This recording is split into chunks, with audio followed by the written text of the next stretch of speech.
كما تعرفوا الهيئه تتشارك سنويا في المعرض ديال الدواجن.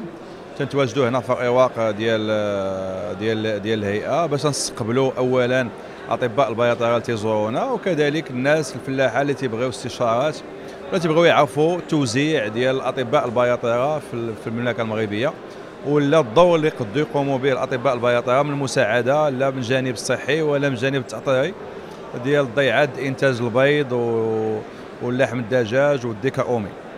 كما تعرفوا تربيه الدواجن هو في المغرب هو السيكتور الوحيد اللي عنده قانون خاص به، قانون 4/99. وهذا القانون هذا تيجعل بان اي واحد بغى يوجد واحد المنتوج من اصل ديال الدواجن معد للاستهلاك البشري لازم يكون عنده رخصه مسلمه من المكتب الوطني للسلامه الصحيه. باش يكون عنده هذه الرخصه خاصو يجاوب على واحد الشروط صحيه زياده على واحد العقده التعطير مع طبيب بيطري خاص. اذا جميع المنتجات تتكون هنا دابا موجوده في السوق، اطباء البيطره عندهم واحد عقده التعطير مع المنتجين ديالها، من البيض، من اللحم، من الفلوس، من الدجاج اللي تستعمل باش يعطي لي بوسان. تيقوموا بالتأطير ديالهم اليومي من ناحيه المعالجه، من ناحيه البروغرام دو بروفيلاكسي. كذلك الاطباء البيطره ديال المكتب الوطني للسلامه الصحيه تيقوموا بالمراقبه ديال هذه العقده التأطير وديال الضيعات، ومراقبه حتى المنتوج النهائي اللي تيمشي عند المستهلك.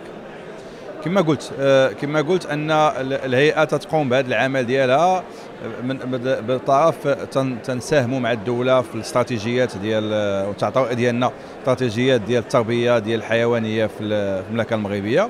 اما بالنسبه لهذا القطاع اللي حنا تنوجدوا فيه هو الدور اللي تيقوموا به الاطباء يوميا. كما تعرفوا هذا السيكتور ديال تربيه الدواجن هو اللي تيعاون على الامن الغذائي، وهو اللي تيجعل ان كاين واحد المنتوج اللي تيكون بواحد الثمن مناسب يقد يستعملوه ياكلوه المستهلك بثمن مناسب. سي اون سورس دو بروتيين، هي ارخص ما كاين في العالم ماشي في المغرب.